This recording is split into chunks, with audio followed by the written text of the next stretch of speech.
Hello friends, welcome to all of you in lecture number 1 on molecular fluorescence and phosphorus spectroscopy. Myself Dr. Venkatesh Gopala, Assistant Professor in Department of Chemistry at Anandibai Rao Arts, Commerce and Science College, Vaipavadi.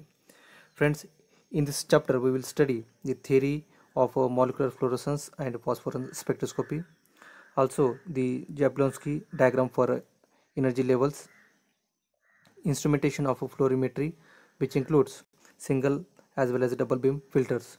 Later we will study the instrumentation for phosphorimetry, and finally the applications of fluorimetry and phosphorimetry. But in this lecture we will see the introduction of this chapter as well as the theory of molecular fluorescence and phosphorus spectroscopy, and finally we will see the Jablonski diagram of energy levels. Let's start one by one. Introduction.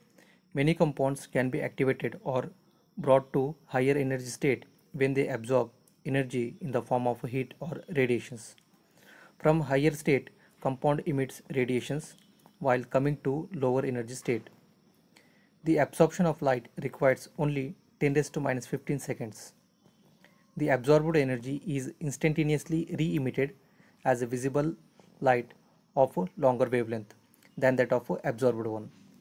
This phenomenon is called as fluorescence, whereas delayed re-emission of absorbed energy is called as phosphorescence.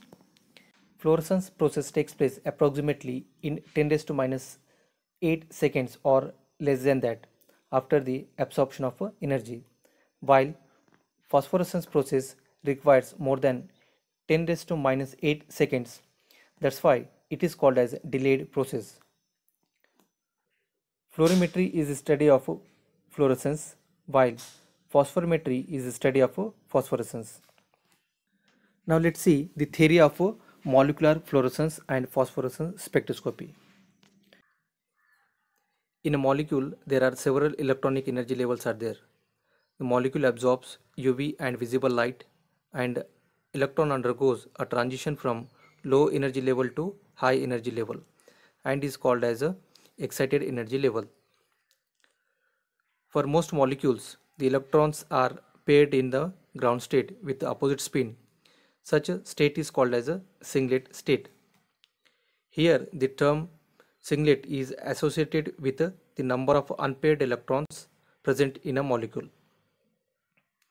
For n number of unpaired electrons, there are n plus 1 states of equal energy associated with the electrons. For example, for n equal to 0, the n plus 1 becomes 1, so it is a singlet state.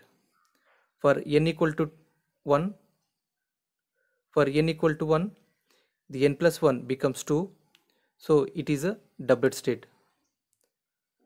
And for n equal to 2, the n plus 1 becomes 3, so it is a triplet state. Now in the ground state also, again there are several energy levels are there, and they are called as vibrational energy levels. These vibrational energy levels also present in every excited or higher electronic energy levels. So whenever an electron in the ground state absorbs UV or visible light, it goes to any one of the vibrational energy level in the excited state. Molecule loses its vibrational energy in the excited state by intermolecular collisions with the solvent molecules. This process is called as a collisional deactivation, and finally comes down to the lowest vibrational energy level in the excited state as shown in the figure. There is a maximum chance of a electron returning to the ground state from its lowest vibrational energy level by losing a photon of light. Molecule may return to any one of the vibrational energy levels in the ground state by emitting the light of longer wavelength. Such emission is termed as a fluorescence. So fluorescence is the emission process in which the molecule returns to any one of the vibrational energy level in the ground state from lowest vibrational energy level of a higher or excited electronic energy level by emitting longer wavelength radiations. Again, in the ground state, the molecule loses energy level by the process of collisional deactivation and finally come down to lowest vibrational energy level in the ground state. This fluorescence describes as an instantaneous re-emission process since the time interval for this process is only 10 raised to minus 5 seconds to 10 raised to minus 4 seconds only. Generally, electrons are in paired in excited state, that is in the singlet state.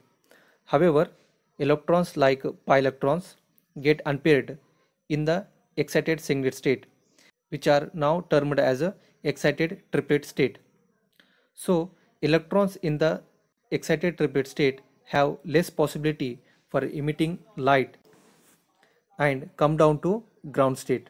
In such cases, emission of photon takes place in 10 raised to minus 4 seconds to several seconds after the absorption of light. This delayed re-emission of absorbed light is called as phosphorescence. So this is all about theory of molecular fluorescence and phosphorescence spectroscopy. Now let's try to study the Jablonski diagram of energy levels. The different energy states and modes of deactivation from excited states are well explained with the help of Jablonski diagram. You can see in the figure. Let's try to elaborate these different energy levels one by one. When molecule absorbs incident light energy, it can be raised from ground state, that is a S0, to the excited singlet state, that is S1, and not to the excited triplet state T1. Since S0 to T1 is a forbidden transition. If absorbed energy is more than the bond energy, then bond splits or breaks and form free radicals as shown in the path A.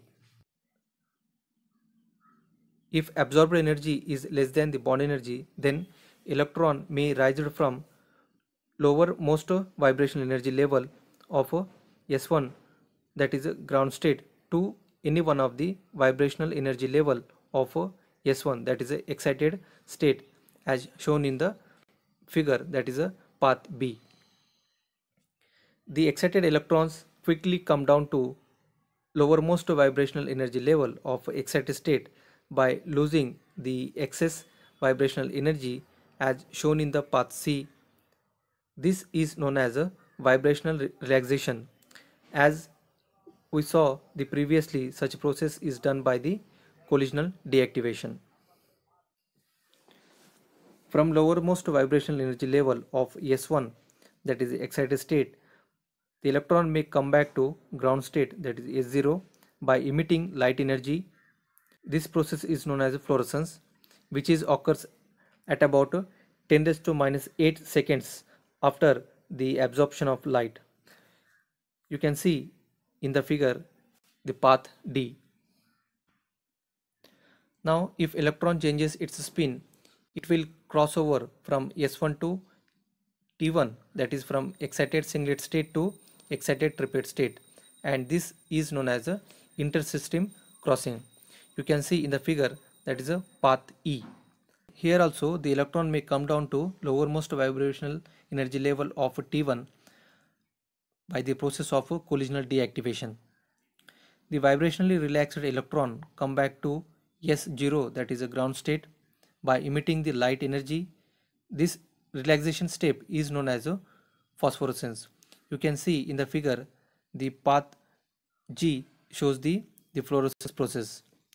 So this is all about Jablonski diagram of energy levels. In the next lecture we will see the instrumentation of fluorimetry and phosphorimetry as well as the applications of these two instrumentations.